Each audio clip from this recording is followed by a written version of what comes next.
अगर आपने भी धन में अपना डीमैट अकाउंट ओपन किया है लेकिन फ्यूचर एंड ऑप्शन सेगमेंट को एक्टिवेट नहीं किया है, तो इस वीडियो में मैं आपको एक इंस्टेंट तरीका बताने वाला हूं जिसकी मदद से आप 1 मिनट के अंदर अपना future and option segment activate कर पाएंगे और आपको 6 महीने का बैंक स्टेटमेंट का जरूरत भी नहीं पड़ेगा। तो चलिए वीडियो को स्टार्ट करते हैं। तो अपना future and option segment activate करने के लिए सबसे पहले आपको धन ऐप ओपन कर लेना है। तो धन ऐप ओपन करने के बाद अगर आप नीचे की तरफ देखें तो यहाँ पे आपको एक ऑप्शन ट्रेडिंग का ऑप्शन दिख रहा है, आपको उस पर क्लिक करना है।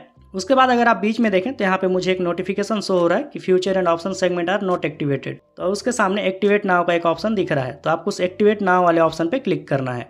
तो एक्टिवेट नाउ वाले ऑप्शन पे क्लिक करने के बाद आपके सामने इस तरह से वार्निंग आ जाएगा कि फ्यूचर एंड ऑप्शन का जो ट्रेडिंग होता है वो बहुत रिस्की होता है, तो आप चाहें तो सभी को पढ़ सकते हैं।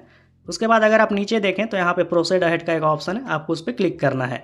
तो उसके बाद आप देखेंगे कि आपके सामने इस तरह से बैंक स्टेटमेंट का ऑप्शन आ गया है, जहाँ पे आपको डेट दिखा रहा है, मतलब आपको जो 6 महीने का बैंक स्टेटमेंट है उसे यहाँ अपलोड करना पड़ेगा। तो मैं आपको दूसरा तरीका बताने वाला हूँ। अगर आप बैंक वाले तरीके से अपना future and option segment activate नहीं करना चाहते तो आपको नीचे और भी कई सारे ऑप्शन मिल जाएंगे, जैसे कि आप चाहें तो अपने पिछले महीने का सैलरी स्लिप भी लगा सकते हैं, या फिर अगर आप ITR फाइल कर तो ITR फिलिंग का जो डॉक्यूमेंट है उसे भी आप यहाँ पे अपलोड कर सकते हैं। या फिर अगर आपने किसी और ऐप में 10,000 रुपये से ज़्यादा का शेयर बाय करके रखा है तो उसका स्टेटमेंट भी आप यहाँ पे लगा सकते हैं। तो मैं आपको बैंक अकाउंट से इंस्टेंट एक्टिवेट करने का ऑप्शन बताने वाला हूं। तो उसके लिए सबसे ऊपर जो बैंक स्टेटमेंट वाला ऑप्शन है उस पर आपको क्लिक करना है। उसके बाद यहाँ नीचे की तरफ देखें तो यहाँ पे आपको अपलोड बैंक स्टेटमेंट पे क्लिक करना है। तो जैसे आप इस पर क्लिक करेंगे आपके सामने इस तरह के 2 ऑप्शन आ जाएंगे।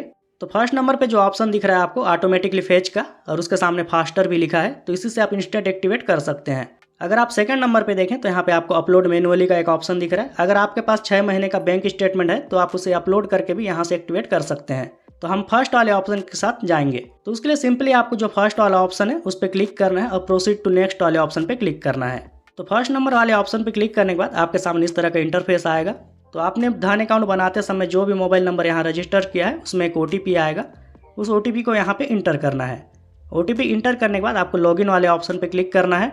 तो लॉगिन वाले ऑप्शन पे क्लिक करने के बाद आपके मोबाइल नंबर के साथ जितने भी बैंक रजिस्टर्ड होंगे सभी बैंक यहाँ पे आपको शो होंगे। तो आपको जिस भी बैंक डिटेल के साथ अपना FNO एक्टिवेट करना है आपको उस पर क्लिक करना है।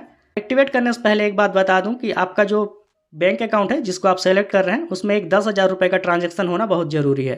भले ही आपका बैंक जो 1 महीना पुराना हो तब भी चल जाएगा, लेकिन उसमें एक 10,000 रुपये का ट्रांजैक्शन होना बहुत ज़रूरी है। अगर आपका 10,000 रुपये का ट्रांजैक्शन नहीं है तो अपने फ्रेंड्स या फैमिली से बोलकर एक 10,000 रुपये का आपके बैंक अकाउंट में ट्रांसफर करवा लीजिए, फिर आप उसे फिर से वापस भेज सकते हैं। इस तरह से आपका जो एक 10,000 रुपये का ट्रांजैक्शन है वो कंप्लीट हो जाएगा। उसके बाद आप इस प्रोसेस से बहुत आसानी से अपना FNO एक्टिवेट कर सकते हैं। जैसे कि आप देख रहे हैं कि मेरा एक ही बैंक अकाउंट शो कर रहा है, तो मैं इस वाले ऑप्शन पे क्लिक करूंगा। उसके बाद अगर आप नीचे देखें तो यहाँ पे आपको एक वेरीफाई अकाउंट का एक ऑप्शन दिख रहा है, आपको उस वेरीफाई अकाउंट वाले ऑप्शन पे क्लिक करना है।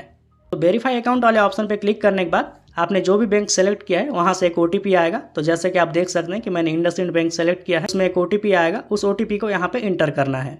OTP इंटर करने के बाद नीचे की तरफ देखें तो वेरीफाई अकाउंट का एक ऑप्शन दिख रहा है, आपको उस वेरीफाई अकाउंट वाले ऑप्शन पे क्लिक करना है। उसके बाद आपके सामने इस तरह का एक ऑप्शन आएगा अप्रूव डाटा शेयरिंग का। तो अगर आप नीचे की तरफ राइट साइड में देखें तो यहाँ पे अप्रूव डाटा शेयरिंग का एक ऑप्शन दिख रहा है, आपको उस पर क्लिक करना है।